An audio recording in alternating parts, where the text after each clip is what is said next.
Добро пожаловать в захватывающее путешествие по миру стоической философии. Сегодня мы погрузимся в глубины древней мудрости, которая не теряет своей актуальности и в наши дни. Представьте себе, почти 2000 лет назад римский император Марк Аврелий, сидя в своем шатре на границе империи, записывал мысли, которые сегодня помогают миллионам людей по всему миру сохранять спокойствие и позитивный настрой. Удивительно, не правда ли? Но прежде чем мы начнем наше путешествие, давайте на минуту задумаемся, что если бы у нас была возможность заглянуть в будущее и увидеть, как наши сегодняшние действия повлияют на нашу жизнь через год, 5 или даже 10 лет. Возможно, мы бы увидели, как маленькие ежедневные практики превращаются в непоколебимую внутреннюю силу. Именно об этом и пойдет речь в нашем сегодняшнем видео. Итак, устраивайтесь поудобнее, приготовьтесь к увлекательному путешествию в мир стоицизма, и давайте вместе откроем 7 способов сохранять спокойствие и позитивный настрой в жизни. Первый способ. Культивируйте позитивный взгляд на жизнь. Представьте, что ваш разум – это сад. Каждая мысль – это семя, которое вы в него сажаете. Какие плоды вы хотите пожинать? Горькие плоды негатива или сладкие фрукты позитивного мышления? Выбор за вами, и он начинается с самого утра. Как опытный садовник, вы можете научиться отбирать лучшие семена и создавать благоприятные условия для их роста. С каждым днем ваш сад разума будет становиться все более цветущим и плодородным. Начните свой день с простого, но мощного ритуала благодарности. Проснувшись, не спешите хвататься за телефон и погружаться в водоворот новостей и социальных сетей. Вместо этого сделайте глубокий вдох и подумайте о 3 вещах, за которые вы благодарны. Это может быть что угодно. От уютной постели до любимого человека рядом, от возможности видеть прекрасный мир вокруг, до способности двигаться и дышать. Этот простой акт благодарности настраивает ваш разум на позитивную волну с самого начала дня. Но на этом не останавливайтесь. Подумайте о предстоящем дне, чего вы ждете с нетерпением. Может быть, это встреча с другом, интересный проект на работе или просто чашка любимого кофе. Найдите что-то, что вызывает у вас улыбку и предвкушение. А теперь самое важное. Как вы можете спокойно подойти к задачам дня? Здесь на помощь приходит стоическая мудрость. Вспомните слова Эпиктета. «Не стремись к тому, чтобы события происходили так, как ты хочешь. Пожелай, чтобы все происходило так, как происходит, и ты будешь счастлив». Это не призыв к пассивности, а напоминание о том, что мы не всегда контролируем события, но всегда можем выбирать свою реакцию на них. Второй способ. Питайте разум вдохновляющими словами. Представьте свой разум как мощный компьютер. Какие программы вы на него устанавливаете? Какой информацией его питаете? От этого зависит, как он будет работать и какие результаты выдавать. Начните с практики позитивных аффирмаций. Каждое утро, стоя перед зеркалом, произнесите вслух несколько вдохновляющих фраз. Например, «Я спокоен и уверен в себе, независимо от обстоятельств. Я способен справиться с любыми вызовами, которые преподносит мне жизнь. Каждый день я становлюсь лучше во всех аспектах моей жизни». Может показаться странным говорить это самому себе, но помните, ваш подсознательный разум слушает и верит тому, что вы ему говорите. Но не ограничивайтесь только утренними аффирмациями. Погрузитесь в мир стоической литературы. Читайте размышления Марка Аврелия, письма Сенеки, беседы Эпиктета. Эти древние тексты содержат удивительно актуальные мысли о том, как жить достойно и сохранять внутреннее спокойствие в любых обстоятельствах. Например, Марк Аврелий писал: «Ты можешь найти выход из любой ситуации. Не сдавайся, не падай духом, продолжай двигаться вперед». Эти слова, написанные почти 2000 лет назад, звучат так, будто они адресованы лично вам сегодня, не так ли? Кроме того, окружите себя людьми, чьи разговоры обогащают ваш ум и укрепляют характер. Вы, наверное, слышали поговорку «Скажи мне, кто твой друг, и я скажу, кто ты». В этом есть глубокая истина. Общение с позитивными, вдохновляющими людьми может значительно повлиять на ваше мышление и настроение. Найдите единомышленников, которые разделяют ваши ценности и стремление к личностному росту. Это могут быть друзья, коллеги или даже онлайн-сообщества. Участвуйте в дискуссиях, обсуждайте прочитанные книги, делитесь своими мыслями и опытом. Такое общение не только расширит ваш кругозор, но и поддержит вас на пути к более спокойной и позитивной жизни. Помните, слова имеют силу. Они формируют наши мысли, а мысли формируют нашу реальность. Выбирайте их мудро. Практикуйте это мышление в течение дня. Столкнулись с пробкой по дороге на работу? Вместо того, чтобы раздражаться, используйте это время для прослушивания познавательного подкаста или размышлений о важных вещах. Коллега критикует вашу работу. Не принимайте это как личное оскорбление, а воспримите как возможность для роста и совершенствования. Помните, позитивный взгляд на жизнь – это не отрицание проблем или трудностей. Это способность видеть возможности даже в сложных ситуациях и сохранять внутреннее спокойствие, несмотря на внешние обстоятельства. Способ номер 3. Заботьтесь о целостном здоровье. Древние стоики понимали то, что современная наука подтверждает сегодня. Наше физическое и ментальное здоровье неразрывно связаны. Поэтому забота о целостном здоровье – это не просто полезная привычка, а необходимое условие для сохранения спокойствия и позитивного настроя. Начнем с физического здоровья. Питание – это не просто топливо для тела, это фундамент вашего самочувствия и настроения. Включите в свой рацион больше свежих фруктов и овощей, цельных зерен, орехов и семян. Эти продукты богаты питательными веществами, которые поддерживают здоровье мозга и помогают бороться со стрессом. Регулярные физические упражнения – еще один ключевой элемент. Не обязательно становиться марафонцем или проводить часы в спортзале. Начните с простых шагов. Ежедневная 30-минутная прогулка, йога, плавание или любая другая активность, которая вам по душе.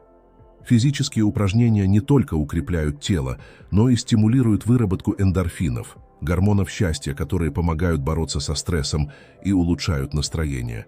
Но не забывайте и о ментальном здоровье. Практикуйте медитацию – это мощный инструмент для успокоения ума и развития осознанности. Начните с 5-10 минут в день, постепенно увеличивая время. Просто сядьте удобно, закройте глаза и сосредоточьтесь на своем дыхании. Когда мысли начнут блуждать, а они будут, мягко возвращайте внимание к дыханию.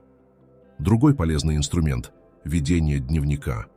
Это не только способ выразить свои мысли и чувства, но и возможность для саморефлексии и личностного роста. Каждый вечер уделяйте 10-15 минут, чтобы записать свои мысли, достижения дня, то, чему вы научились, за что благодарны. Помните о важности сна. Хронический недосып может серьезно подорвать ваше физическое и ментальное здоровье. Стремитесь к 7-9 часам качественного сна каждую ночь. Создайте вечерний ритуал, который поможет вам расслабиться и подготовиться ко сну. Выключите электронные устройства за час до сна. Примите теплую ванну. Почитайте книгу. Важно понимать, что забота о здоровье – это не разовое действие, а образ жизни. Это ежедневный выбор в пользу здоровых привычек. И хотя результаты могут быть не мгновенными, со временем вы заметите, как эти маленькие изменения трансформируют вашу жизнь, делая вас более энергичным, спокойным и позитивным. 4-й способ. Определите свое предназначение. В суете повседневной жизни легко потерять из виду большую картину. Мы погружаемся в рутину, выполняем бесконечные задачи, но часто забываем задать себе главный вопрос: зачем я все это делаю? В чем мое предназначение? Стоики верили, что каждый человек имеет свое уникальное предназначение в этом мире. Найти его значит обрести внутреннее спокойствие и удовлетворение жизнью. Но как это сделать? Начните с саморефлексии. Выделите время для глубокого самоанализа. Задайте себе вопросы: что я люблю делать больше всего? Какие навыки у меня получаются лучше всего? Что я могу делать часами, не замечая времени? Какие проблемы в мире меня волнуют больше всего? Как я могу использовать свои таланты, чтобы сделать мир лучше? Запишите ответы на эти вопросы. Не торопитесь, дайте себе время подумать. Возможно, вы не найдете ответы сразу, и это нормально. Поиск предназначения – это процесс, а не единовременное событие. Следующий шаг – действие. Недостаточно просто размышлять о своем предназначении, нужно начать двигаться в его направлении. Если вы чувствуете, что ваше призвание связано с помощью людям, начните волонтерить. Если вас привлекает искусство, запишитесь на курсы рисования или фотографии. Если вы мечтаете о собственном бизнесе, начните с небольшого проекта в свободное время. Помните, что ваше предназначение может эволюционировать со временем. То, что казалось вашим призванием в 20 лет, может измениться к 40. И это прекрасно. Жизнь — это путешествие, и наше понимание себя и своего места в мире растет вместе с нами. Важно также понимать, что предназначение не обязательно должно быть грандиозным или изменяющим мир. Ваше предназначение может быть в том, чтобы быть любящим родителем, верным другом, вдохновляющим учителем или просто человеком, который каждый день старается сделать мир чуть лучше своими маленькими добрыми делами. Когда вы найдете свое предназначение, вы почувствуете это. Вы будете просыпаться с чувством цели и смысла. Трудности будут казаться менее значительными, потому что вы будете знать, ради чего преодолеваете их. Вы обретете внутреннее спокойствие, которое приходит с осознанием того, что вы на своем месте. Делаете то, что должны делать. 5-й способ. Практикуйте принятие. В жизни часто случаются вещи, которые мы не можем контролировать.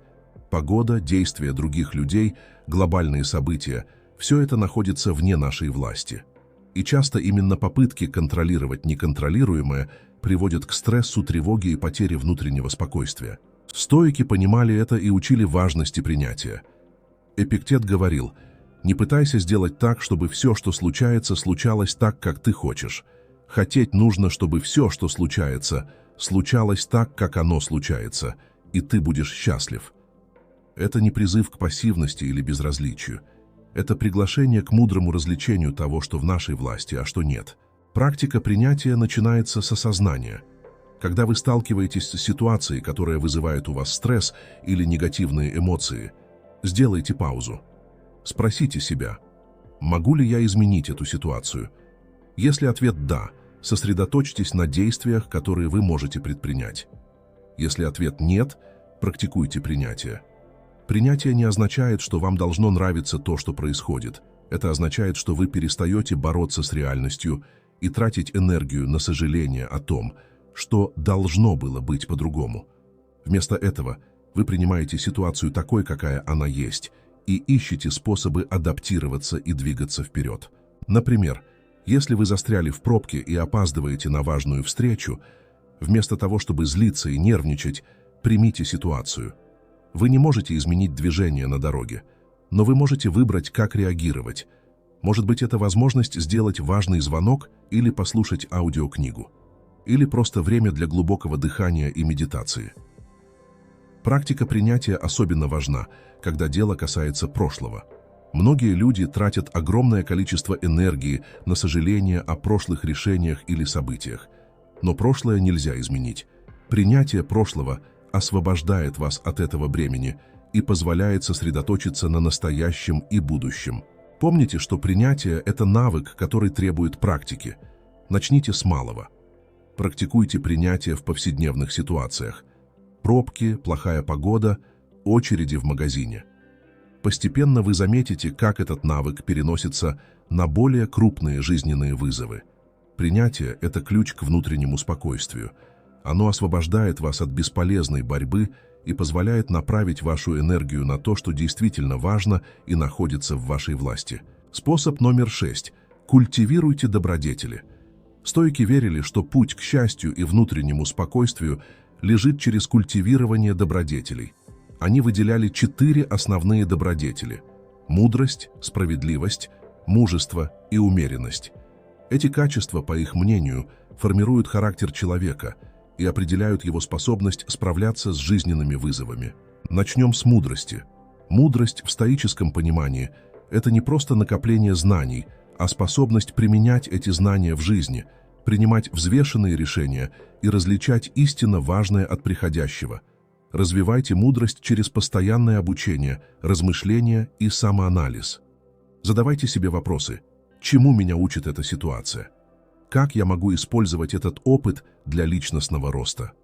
Справедливость – это добродетель, которая учит нас относиться к другим с уважением и достоинством, независимо от их статуса или положения.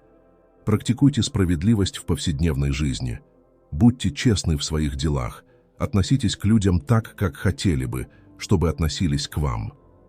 Помните, что каждый человек, которого вы встречаете, ведет свою собственную сложную внутреннюю борьбу.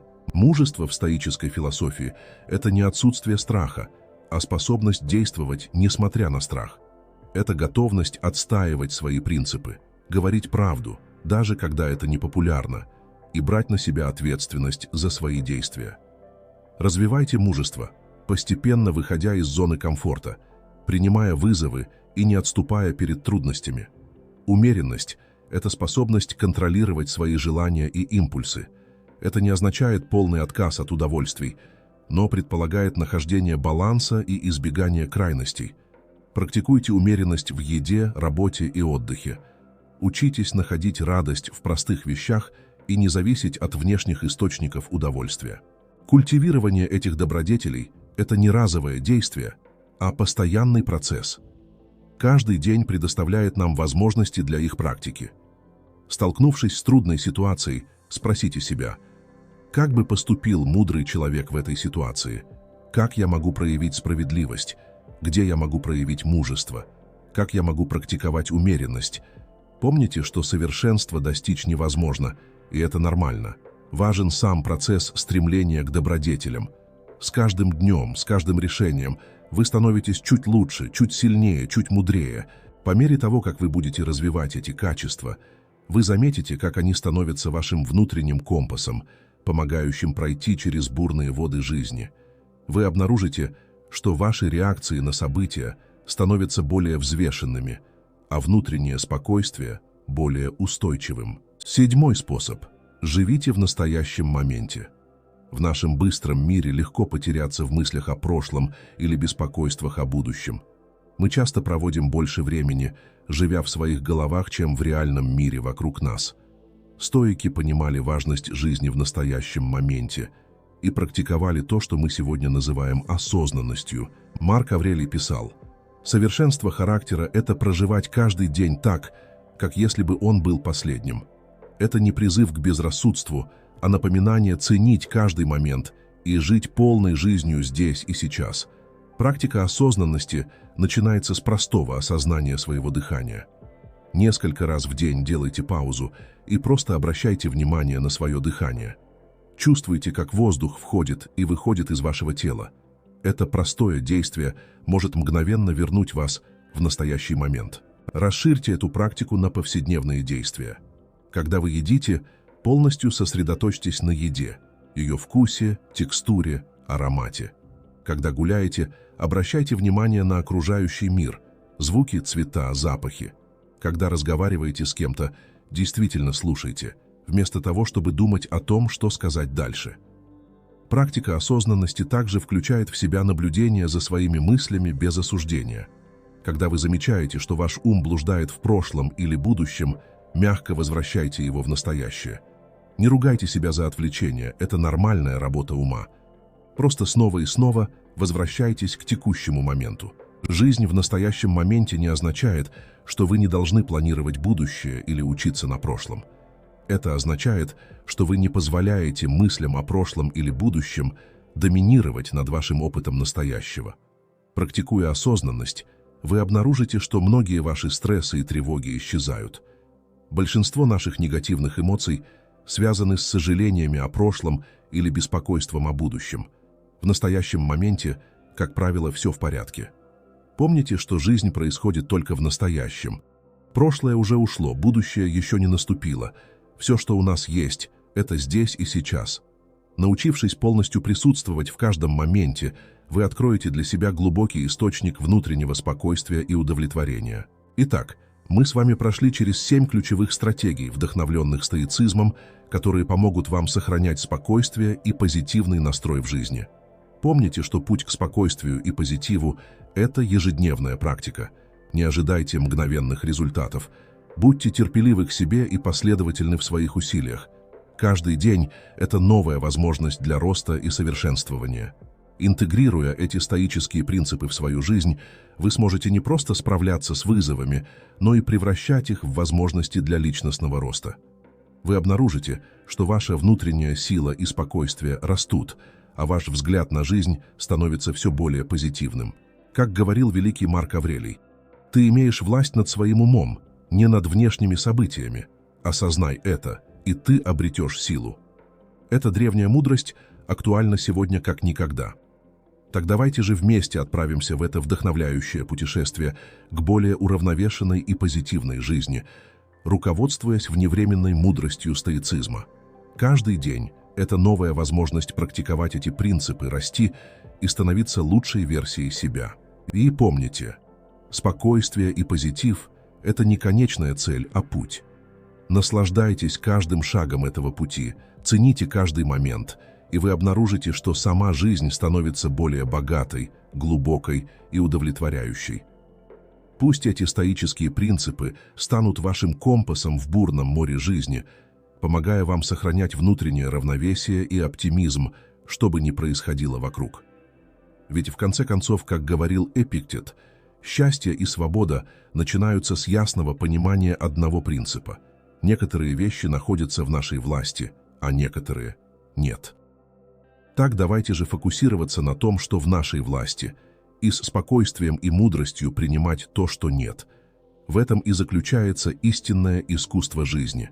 Если вы хотите продолжить свое путешествие в мир стоицизма и узнать больше о том, как применять эту древнюю мудрость в современной жизни, не забудьте подписаться на наш канал «Мудрость стоицизма». Здесь вы найдете регулярные обновления, практические советы и глубокие размышления о том, как жить более осознанной, спокойной и удовлетворяющей жизнью. Подписавшись на канал, вы присоединитесь к сообществу единомышленников, стремящихся к личностному росту и внутреннему спокойствию. Вместе мы будем исследовать глубины стоической философии и учиться применять ее принципы в нашей повседневной жизни. Не упустите возможность обогатить свою жизнь вневременной мудростью стоицизма. Нажмите кнопку «Подписаться» прямо сейчас и станьте частью нашего растущего сообщества. Помните, каждый шаг на пути к мудрости и внутреннему спокойствию начинается с простого решения. Сделайте этот шаг сегодня.